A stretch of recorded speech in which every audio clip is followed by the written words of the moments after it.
Hello दोस्तों, आप सभी का स्वागत है हमारे यूट्यूब चैनल ट्रिक वाला पे। दोस्तों, इस वीडियो लेक्चर सीरीज़ के द्वारा हम लोग कर रहे हैं जो इंग्लिश की ब्लैक बुक की जो वोकेबलरी बुकलेट आती है उसके वन वर्ड को। तो सबसे पहले हम वन वर्ड को करेंगे, फिर इडियम फ्रेजेस को, और उसके बाद हम एंटोनिम और सिनोनिम को करेंगे। ठीक है दोस्तों, तो चलिए शुरू करते हैं। इससे पहले 6 लेक्चर हमारे हो चुके हैं इस सीरीज़ के, जिसमें हम 90 वन वर्ड कर चुके हैं। तो 91 जो मतलब कि वन वर्ड है, 91 जो वन वर्ड है, उससे इस क्लास में हम स्टार्ट करेंगे। तो चलिए देखते हैं दोस्तों। 91 वाला जो वन वर्ड है उसमें कह रहा है कि look forward to. Look forward का मतलब होता है आगे की तरफ देखना, यानी कि भविष्य की सोचना। दैट मीन्स कि आशावान होना, आशा रखना किसी चीज़ में, मतलब पॉजिटिव रहना। तो उसको कहते हैं एंटिसिपेट। क्या कहते हैं दोस्तों? एंटिसिपेट कहते हैं। अब देखिए, एंटिसिपेट को कैसे याद रखना है कि एंटी मतलब हमारे जो विरोधी जो लोग हैं, और सिपेट से हमें निकालना है शिकायत, कि एंटी जो लोग हैं हमारे, वो हमेशा हमसे शिकायत रखेंगे या हमारी शिकायत करते रहेंगे। लेकिन हमें क्या रहना है? हमें आशावान रहना है, हमें लुक फॉरवर्ड टू रहना है। ठीक है दोस्तों, तो एंटीसिपेट को कैसे याद रखना है कि जो एंटी हमारे लोग हैं वो हमेशा हमारी शिकायत करते रहेंगे, लेकिन हमें क्या रखना है? आशा रखनी है, हमें आशावान होना है, हमें लुक फॉरवर्ड टू होना है। ठीक है दोस्तों, नेक्स्ट जो हमारा वन वर्ड है उसमें कह रहा है a medicine to nullify the effect of poison. कहता है कि एक ऐसी दवा, नलीफाई मतलब जो ख़त्म कर देती है, समाप्त कर देती है, इफेक्ट ऑफ पॉइजन, पॉइजन जहर के इफेक्ट को जो ख़त्म कर देती है, ऐसी मेडिसिन को क्या कहते हैं? उसको कहते हैं एंटीडोट। बहुत इंपॉर्टेंट है, 5 बार एसएससी ने पूछ लिया है ये वर्ड। कैसे? पहली बात तो ये है कि ये वर्ड तो आप नॉर्मली भी सुनते रहते होंगे, कि जैसे अभी कोरोना जब चला था तो उसमें कहा गया था कि भाई कोरोना का एंटीडोट क्या है। तो एंटीडोट का मतलब है कि किसी चीज़ के इम्पैक्ट को, इफ़ेक्ट को ख़त्म कर देने वाली मेडिसिन। ठीक है, फिर भी अगर आपको प्रॉब्लम हो रही है तो मैं ट्रिक आपको बता देता हूँ। ANTI से अंटी, और DOTE से डांटते, कि अंटी को जब घर वालों ने डांटा तो उसने पॉइजन का इफेक्ट ख़त्म करने वाली मेडिसिन पी ली। मतलब डांटा तो वही होता है ना, कि हमारे यहाँ पे कि किसी को आप ज़्यादा डांट वाँट दो तो मतलब कि पॉइजन वगैरह पी लेते हैं। तो आंटी को पता नहीं था, तो पॉइजन की जगह उन्होंने पॉइजन का इफेक्ट ख़त्म करने वाली मेडिसिन पी ली। तो एंटीडोट को कैसे याद रखेंगे कि आंटी को जब घर वालों ने डांटा तो उन्होंने पॉइजन का इफेक्ट ख़त्म करने वाली मेडिसिन पी ली। ठीक है दोस्तों, नेक्स्ट जो हमारा वर्ड है दोस्तों वो है strong dislike between two persons, या a deep seated feeling of aversion. Aversion का मतलब क्या होता है? एक तरह से किसी से घृणा करना, किसी से चिढ़ना। ठीक है, और डिसलाइक का मतलब भी यही होता है। तो कहता है कि दो ऐसे लोग जिनके बीच में बहुत ज़्यादा डिसलाइक है, यानी कि एक दूसरे से घृणा करते हैं, एक दूसरे को नापसंद करते हैं, उसको क्या कहते हैं? उसको कहते हैं एंटीपैथी। क्या कहते हैं? एंटीपैथी। कैसे याद रखेंगे? देखिए, एंटी मतलब दो विरोधी लोग, और PATH मतलब पाथ में। जब दो विरोधी लोग, पाथ यानी रास्ते में, जब दो विरोधी लोग रास्ते में एक दूसरे को मिलते हैं तो एक दूसरे की तरफ वो स्ट्रॉन्ग डिसलाइक से देखते हैं। ठीक है, तो एंटीपैथी को कैसे याद रखना कि दो विरोधी लोग जब पाथ यानी रास्ते पे मिलते हैं तो एक दूसरे को स्ट्रॉन्ग डिसलाइक या आवर्जन की भावना से देखते हैं। ठीक है दोस्तों, नेक्स्ट हमारा वर्ड है one who studies antique things. Antique मतलब जो पुरानी चीज़ें होती हैं ना, मतलब कि बहुत पुरानी चीज़ें और यूनिक होती हैं अपने आप में, उनको कहते हैं एंटिक, मतलब पुरातात्विक टाइप की जो चीज़ें होती हैं। तो एक ऐसा व्यक्ति जो एंटिक चीज़ों की स्टडी करता है उसको कहते हैं एंटिक्वेरियन। क्या कहते हैं? एंटिक्वेरियन। कैसे याद रखेंगे? ANTIQ से एंटिक, और QUARI से क्यूरी। क्यूरी मतलब जिज्ञासा, कि एक ऐसा व्यक्ति जिसे एंटिक चीज़ों की क्यूरी मतलब जिज्ञासा है। तो अगर जिज्ञासा है तो वो एंटिक चीज़ों की क्या करेगा? स्टडी करेगा। ठीक है, तो एंटिक्वेरियन को कैसे याद रखेंगे कि एक ऐसा व्यक्ति जिसे एंटिक चीज़ों के बारे में क्योरी रहती है, वो एंटिक चीज़ों को लेके जिज्ञासु है, तो फिर वो क्या करेगा? एंटिक चीज़ों की स्टडी करेगा। ठीक है दोस्तों, नेक्स्ट हमारा वर्ड है द एग्जैक्ट ऑपोजिट, मतलब एकदम विपरीत। ठीक है, एकदम विपरीत, उसको कहते हैं दोस्तों एंटीथेसिस। थेसिस। कैसे याद रखेंगे? एंटी मतलब विपरीत या उल्टा, और थेसिस पीएचडी वगैरह जब करते हैं स्टूडेंट तो उनको थेसिस देना होता है, ठीक है। थेसिस जो है वो सबमिट करना होता है। थेसिस मतलब एक रिपो मतलब कि रिसर्च में जो भी उनका जो होता है उसको थेसिस बोला जाता है। तो एक ऐसा थेसिस जो एंटी है, जो विपरीत है, ठीक है। तो द एग्जैक्ट ऑपोजिट एंटीथेसिस। कैसे याद रखेंगे? कि एक ऐसा थेसिस जो एंटी है मतलब विपरीत है, दैट मीन्स एग्जैक्ट ऑपोजिट है, ठीक है दोस्तों।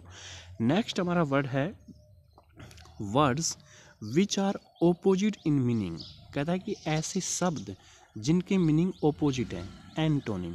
ये तो सिंपल सा याद रहेगा क्योंकि हम एंटोनिम सिनोनिम पढ़ने वाले हैं आगे चल के, ठीक है। तो कहता है कि words which are opposite in meaning वो एंटोनिम होते हैं। यहाँ पे एग्जैक्ट ओपोजिट जो है ना, इसमें ज़रूरी नहीं है कि वर्ड हो, कुछ और भी हो सकता है ओपोजिट, उसको कहते हैं एंटीथेसिस। और अगर वर्ड्स का मीनिंग ओपोजिट है तो उसको हम कहेंगे एंटोनिम। ये ध्यान रखना है, ऐसे वन वर्ड ही आपको कन्फ्यूज करते हैं, ठीक है दोस्तों। चलिए नेक्स्ट हमारा है a policy that segregates people on the basis of race या पॉलिसी ऑफ रेशियल डिस्क्रिमिनेशन।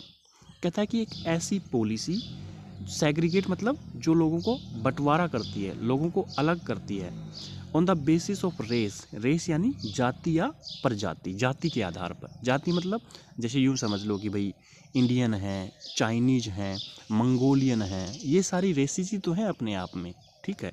या पॉलिसी ऑफ रेशियल डिस्क्रिमिनेशन, या फिर रेशियल डिस्क्रिमिनेशन वाली पॉलिसी। तो इसको हम कहते हैं अपार्थेड।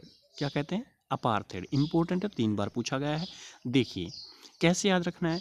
APART से अपार्ट, अपार्ट यानी अलग करना, बंटवारा करना, और HEID से करना है हैड, जो सिर वाला हैड होता है। कि हैड यानी सिर के आधार पर लोगों का बंटवारा करना। अब मैंने क्यों कहा सिर के आधार पर? क्योंकि अलग अलग जाति के जो लोग होते हैं उनके हैड यानी सिर की बनावट अलग अलग होते हैं। चाइनीज लोगों का सिर की शेप अलग है, इंडियन लोगों की अलग है, यूरोपियन की अलग होती है, पोर्तुगीज की अलग होती है, उसके बाद मंगोलियन जो होते हैं उनकी अलग होती है। तो अपार्ट यानी बंटवारा करना, अलग करना, on the basis of had. Had की मतलब सिर की स्ट्रक्चर के आधार पर लोगों का बंटवारा करना। और सिर की स्ट्रक्चर किन लोगों की अलग होती है? जो अलग अलग रेस के लोग हैं उनके सिर की जो स्ट्रक्चर है वो डिफरेंट होती है। आपको अज्यूम कर लेना है ऐसी चीज़ें, ठीक है। बहुत गहराई से इसके पीछे साइंटिफिक रीजन नहीं, ये हमारी ट्रिक है, ठीक है। तो एक ऐसी पॉलिसी जो रेस के आधार पर लोगों को सेग्रीगेट करती है, बंटवारा करती है, उसको कहते हैं अपार्थेड। याद कैसे करेंगे? APART अपार्ट यानी दूर करना, अलग करना, बंटवारा करना, और HEID से हेड के आधार पर, सिर की स्ट्रक्चर के आधार पर, ठीक है दोस्तों। नेक्स्ट जो हमारा वर्ड है वो है a set of rooms forming one residence in a building. कहता है कि किसी बिल्डिंग में रेजिडेंस यानी निवास स्थान या निवास की फॉर्मेशन करने वाला एक रूम्स का सेट, उसको कहते हैं अपार्टमेंट। तो ये तो सिंपल है, तो हम सुनते रहते हैं कि फलां आदमी फलां अपार्टमेंट में रहता है, ठीक है। तो इसकी ये याद रखना, इसको ध्यान दिलाना कि क्या होता है अपार्टमेंट, कि set of rooms forming one residence in a building, that is apartment. Okay दोस्तों। नेक्स्ट फिर हमारा है शोविंग और फीलिंग नो इंटरेस्ट या एंथुजियाज्म और कंसर्न। ओके, एक सेकेंड, सॉरी दोस्तों थोड़ा इंटरप्शन हो गया था। तो चलिए नेक्स्ट पे चलते हैं। नेक्स्ट फिर कह रहा है कि शोविंग और फीलिंग नो इंटरेस्ट, एंथुजियाज्म और कंसर्न। इंटरेस्ट मतलब किसी चीज़ में इंटरेस्ट होना, एंथुजियाज्म मतलब किसी चीज़ को लेकर उत्साहित होना, और कंसर्न मतलब किसी चीज़ को लेकर चिंतित होना, मतलब किसी चीज़ में इंटरेस्ट दिखाना, मतलब यही है। तो कहता है कि शोविंग और फीलिंग नो इंटरेस्ट मतलब एक ऐसा व्यक्ति है जो किसी चीज़ में इंटरेस्ट नहीं ले रहा है, एंथुजियाज्म नहीं दिखा रहा है, कंसर्न नहीं दिखा रहा है, ठीक है। उसे कहते हैं एपैथेटिक। कैसे याद रखेंगे? कि ए से एक व्यक्ति है जिसको PATH पाथ यानी रास्ते पे कोई आदमी मिलता है और उसको देख के वो कहता है कि ठीक है यार जो भी है, मतलब उसके प्रति वो उदासीन है, उसको जानने में उसका इंटरेस्ट नहीं है। तो कैसे याद रखेंगे एपैथेटिक को? कि एक व्यक्ति पाथ में मिलता है, एक व्यक्ति को कोई पाथ यानी रास्ते पे मिलता है, तो उसको देखकर वो कहता है कि ठीक है यार जो भी है, ठीक है, जो भी है ठीक है, मतलब मैं उसको जानने में इंटरेस्टेड नहीं हूँ, मेरे मन में उसको लेके एंथुजियाज्म नहीं है, कोई कंसर्न नहीं है। ठीक है दोस्तों, नेक्स्ट हमारा वर्ड है the feeling of not being interested in और एंथुजियास्टिक। सेम वही है, यही वाला जो है यही वाला ये है, बस ये है कि ये एडजेक्टिव है, ये नाउन है, तो इसको एपैथी कह देंगे। ठीक है, एपैथेटिक से एपैथी बना है, या फिर कह सके एपैथी से एपैथेटिक बना है। ठीक है, सेम है। चलिए अब करते हैं इनका रिवीजन। अभी तक हो सकता है आपको लग रहा हो को आपको पता नहीं ये वर्ड जो हैं वो ट्रिक से याद हो रहे हैं या नहीं हो रहे हैं, लेकिन अब देखना, और आपको भी रिवीजन ऐसे ही करना है जैसे मैं करवा रहा हूँ। आपको यहाँ से नहीं रिवीजन करना, आपको रिवीजन यहाँ से करना है। देखना, पहला हमारा वर्ड है एंटीसिपेट। ठीक है, एंटीसिपेट कैसे, हमारी ट्रिक क्या थी कि एंटी जो लोग हैं वो हमेशा हमारी शिकायत करते रहेंगे, लेकिन हमें आशावान रहना है, यानी कि लुक फॉरवर्ड टू रहना है। हुआ ना याद। नेक्स्ट देखिए एंटीडोट, कि आंटी को जैसे ही घर वालों ने डांटा तो उन्होंने जहर की जगह जहर का इफेक्ट ख़त्म करने वाली मेडिसिन पी ली। उसके बाद एंटीपैथी, कि जब दो एंटी लोग पाथ यानी रास्ते पे मिलते हैं तो वो एक दूसरे को स्ट्रॉन्ग डिसलाइक या अवर्जन की भावना से देखते हैं। उसके बाद है एंटीक्वेरियन, तो एंटीक्वेरियन का क्या हो जाएगा कि एक ऐसा व्यक्ति जिसको एंटिक चीज़ों में क्योरी रहती है, जिज्ञासा रहती है, तो वो क्या करेगा, एंटिक चीज़ों की स्टडी करेगा। अब हुआ ना याद। आपको भी ऐसे ही रिवीजन करना है, या तो आप ब्लैक बुक की किताब ले आइए, वरना आप लिख लीजिए, और बाकी मैं कोशिश करूँगा कि मैं इसकी ना आपको पीडीएफ प्रोवाइड कर दूँ। ठीक है, एक दो दिन में टेलीग्राम चैनल जो है वो क्रिएट कर लूँगा मैं, और इसकी पीडीएफ जो है आपको दे दिया करूँगा। ठीक है, ताकि आपको बुकलेट ना लाने की ज़रूरत पड़े। चलिए फिर नेक्स्ट कहता है हमारा है एंटीथेसिस, कि एक ऐसा थेसिस जो कि एंटी यानी कि विपरीत है, दैट मीन्स कि एग्जैक्ट ऑपोजिट। फिर आता है हमारा एंटोनिम, यानी कि ऐसे वर्ड्स जिनका मीनिंग ऑपोजिट है।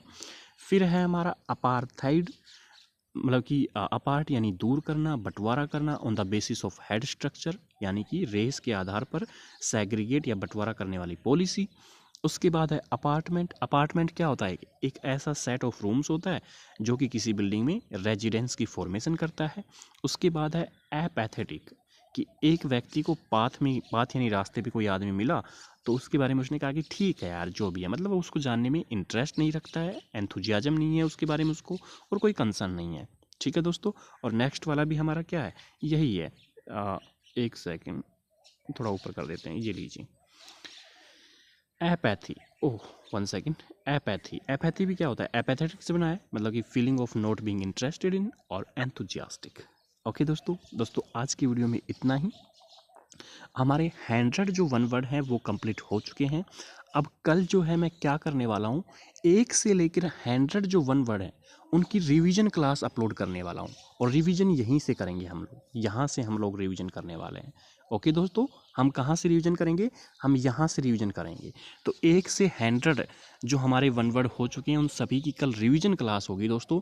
और अगर लेकिन वो रिवीजन क्लास आपके तभी काम आएगी जब आपने ये क्लासेज पहले पढ़ी हैं। मेरा मोटिव यही है कि आपको वन वर्ड जो है इस तरीके से तैयार करवाऊँ ब्लैक बुक के, कि आप एक भी सिंगल वन वर्ड भी आप गलत ना करें दोस्तों।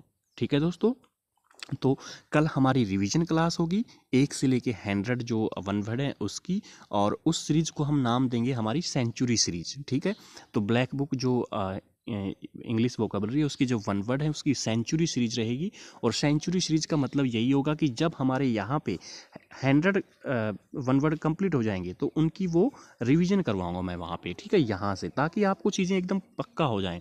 और उससे नेक्स्ट डे मैं क्या करवाने वाला हूँ, उससे नेक्स्ट डे मैं करवाने वाला हूँ जो हमारे 100 जो वन वर्ड हैं उनको फिर मैं क्वेश्चन फॉर्मेट में करवाऊंगा। मतलब ऊपर एक वन वर्ड रहेगा, स्टेटमेंट रहेगी, नीचे 4 ऑप्शन रहेंगे, ताकि आपको लगे कि हाँ आप इनको कर सकते हैं। ऐसा नहीं है कि सिर्फ बस ये चल रहा है, कुछ नहीं। सिर्फ पढ़ाने से कुछ नहीं होगा, चीज़ों को इम्प्लीमेंट करने के लायक बनाना बहुत ज़रूरी है। तो मेरा मोटिव भी रहेगा कि जैसे ही सबसे पहले 100 जो वन वर्ड हैं उसको हम एक एक क्लास करके कंप्लीट करेंगे, फिर 100 का रिवीजन करवाया जाएगा, और फिर उन्हीं 100 का मैं क्या करवाऊँगा, अगले दिन आपको जो क्वेश्चन फॉर्मेट है जैसे कि एसएससी पूछती है ऐसे ही फिर आपको दिया जाएगा, ताकि आपको जब लग देखे तो आपको पता चले कि हाँ आप क्वेश्चंस को कर पा रहे हैं, लगा पा रहे हैं। ठीक है दोस्तों, तो आज की क्लास में इतना ही दोस्तों। सुनने के लिए बहुत बहुत धन्यवाद आपका। मिलते हैं नेक्स्ट रिवीजन क्लास में। अपना ख्याल रखिए, तैयारी को बेहतरीन करते रहिए। Thank you.